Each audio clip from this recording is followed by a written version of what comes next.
Hi friends, அனைவருக்கும் வணக்கம்.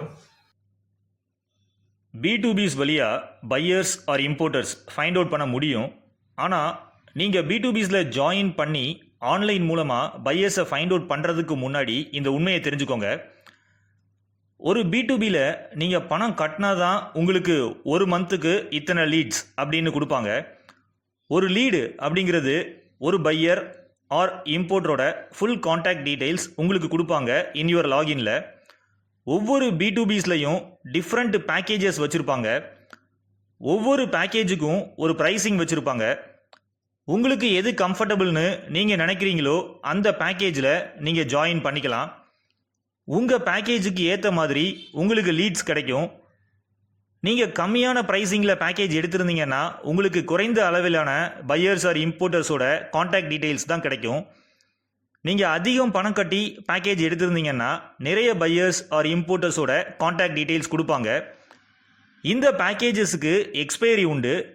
Expiry முடிஞ்ச பிறகு நீங்கள் அகெயின் பணம் கட்டி தான் பையர்ஸ் ஆர் இம்போர்ட்டர்ஸை தேட வேண்டியிருக்கும்.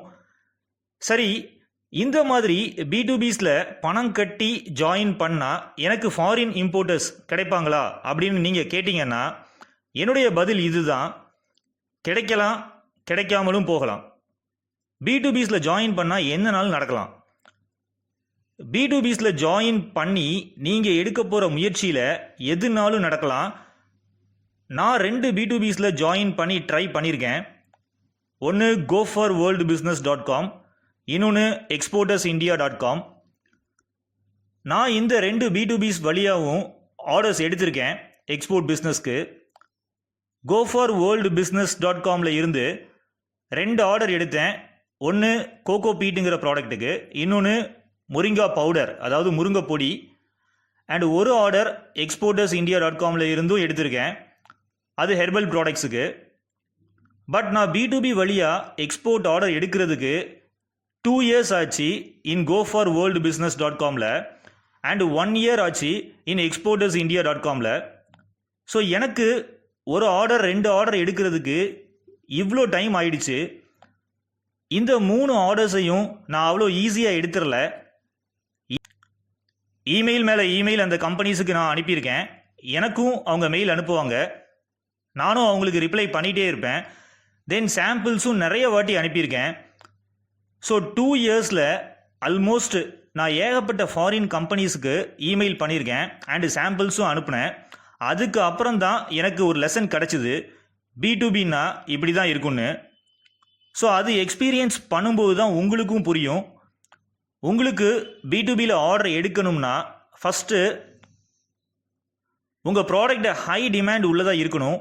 செகண்டு, நல்ல காம்படிட்டிவ் ப்ரைஸிங்கை நீங்கள் வச்சுருக்கணும். தேர்டு, நீங்கள் ரிஸ்க் எடுக்க தயாராக இருக்கணும். அது என்ன ரிஸ்க்குன்னா, நீங்கள் B2Bயில் ஒரு 16,000, 30,000 இல்லை 50,000 ஆர் 1 lakh கூட கட்டி ஆர்டர் எடுக்க ட்ரை பண்ணலாம். ஆனால் ஒருவேளை உங்கள் பேக்கேஜ் எக்ஸ்பயர் ஆகிறதுக்கு முன்னாடி உங்களுக்கு ஆர்டர் கிடைக்கலன்னா நீங்கள் பே பண்ண அந்த அமௌண்ட் வேஸ்ட் ஆகிடும். அகைன் நீங்கள் திரும்ப பேமெண்ட் பண்ணினா தான் நீங்கள் இம்போர்ட்டர்ஸுக்கு மெயில் ஆர் ஃபோன் கால் பண்ண முடியும். அட்லீஸ்ட் இந்த பீரியடுக்குள்ளே நீங்கள் B2Bயில் போட்ட காசை எடுக்கிற அளவுக்காவது உங்களுக்கு ப்ராஃபிட்ஸ் கிடைக்கணும். அப்படி இல்லைன்னா நீங்கள் கட்டின அந்த பணம் வேஸ்ட்டாக போயிடும். இதுதான் B2Bயில் இருக்கிற ஒரு மிகப்பெரிய ரிஸ்க்கு. ஓகே, இப்போ நான் ரிஸ்க்கை பற்றி சொல்லிட்டேன். உங்களுக்கு B2Bயில் இருக்கிற ரிவார்டை பற்றி இப்போ நான் சொல்கிறேன். உங்கள் பேக்கேஜ் எக்ஸ்பயர் ஆகிறதுக்கு முன்னாடி உங்களுக்கு ஆர்டர்ஸ் கிடைக்கவும் வாய்ப்பு இருக்குது. அந்த ஆர்டர்ஸ் ரெகுலராக மாறுறதுக்கும் ஒரு வாய்ப்பு இருக்குது. நீங்கள் கவனமாக இருக்க வேண்டியது, உங்கள் ப்ராடக்டை ஹை டிமாண்ட் உள்ளதாக இருக்கணும். அதே மாதிரி உங்கள் ப்ராடக்டை காம்படிட்டிவ் ப்ரைஸிங் உள்ளதாக இருக்கணும். இப்போ நான் உங்களுக்கு B2Bயில் இருக்கிற ரிஸ்க் அண்ட் ரிவார்டு ரெண்டையும் தெளிவாக சொல்லிட்டேன். இதுதான் B2Bs பற்றின ஒரு உண்மை. ஸோ என்னுடைய ஃபைனல் கன்க்ளூஷன் என்னென்னா, B2Bஸில் ஆர்டர் கிடைக்கலாம், கிடைக்காமலும் போகலாம். இனி நீங்கள் தான் முடிவெடுக்கணும், B2Bs வழியாக ட்ரை பண்ணலாமா வேண்டாமான்னு. இந்த உண்மையை நான் உங்களோட ஷேர் பண்ணதுனால நிறைய பிகினர்ஸ்க்கு ஹெல்ப்ஃபுல்லாக இருக்கும். பணம் போனால் போகட்டும், உங்கள் யாரையும் B2Bஸில் இறங்கி ட்ரை பண்ண வேண்டான்னு நான் டிஸ்கரேஜ் பண்ணல. எனக்கு நடந்த உண்மையான அனுபவங்களை உங்களோட ஷேர் பண்ணேன், அவ்வளோதான். எனக்கு நடந்த மாதிரியே எல்லாருக்கும் நடக்கணும் அப்படின்றது கிடையாது. ஸோ ரிஸ்க் அண்ட் ரிவார்ட் கலந்தது தான் எல்லா பிஸ்னஸில் இறங்கணும்னு நினைக்கிற பிகினர்ஸ் இதை நல்லா தெரிஞ்சுக்கணும். வெறும் ரிவார்டை மட்டுமே பார்க்காதீங்க. ஒரு சக்ஸஸ்ஃபுல் பிஸ்னஸ் மேனாக வரணும்னா கால்குலேட்டட் ரிஸ்க் எடுக்க பழகணும். உங்களால் எவ்வளோ பணம் இழந்தா நீங்கள் மனதளவில் அஃபெக்ட் ஆக மாட்டீங்களோ அதை மட்டும்தான் ரிஸ்க் எடுக்கணும். உங்களுக்கு ரிவார்டு வேணும்னா நீங்கள் அந்த பிஸ்னஸில் இறங்குறதுக்கு முன்னாடி நல்ல ரிசர்ச் பண்ணி நல்ல ஒரு பிளான் போடணும். அதுக்கப்புறம் தான் தொழில் தொடங்கணும். நன்றி, வணக்கம். உங்களுக்கு எக்ஸ்போர்ட் பிஸ்னஸில் இன்ட்ரெஸ்ட் இருந்துச்சுன்னா நம்ம சேனலில் நீங்கள் மெம்பர்ஷிப் எடுத்துக்கலாம். இந்த வீடியோவுக்கு கீழே சப்ஸ்கிரைப் பட்டனுக்கு பக்கத்தில் ஜாயின் அப்படின்ற பட்டன் இருக்கும். அந்த ஜாயின் நீங்கள் கிளிக் பண்ணி நீங்கள் மெம்பர் ஆகிக்கலாம். அதே மாதிரி கீழே டிஸ்கிரிப்ஷன் பாக்ஸ்லையும் நீங்கள் மெம்பராக ஜாயின் பண்ணுறதுக்கான லிங்க் நான் கொடுத்துருக்கேன். ஜாயின் ஆஸ் ஏ மெம்பர்னு இருக்கும். அந்த லிங்க்கை நீங்கள் கிளிக் பண்ணியும் நீங்கள் மெம்பராக ஜாயின் பண்ணிக்கலாம்.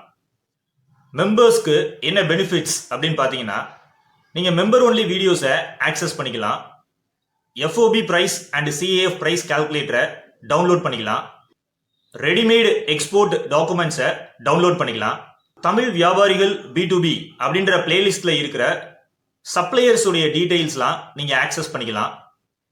நான் கொடுத்துருக்கிற இந்த டூல்ஸ் எல்லாம் நீங்கள் ஒரு சக்ஸஸ்ஃபுல் எக்ஸ்போர்ட்டர் ஆகிறதுக்கு நிச்சயமாக ஹெல்ப்ஃபுல்லாக இருக்கும். நன்றி, வணக்கம்.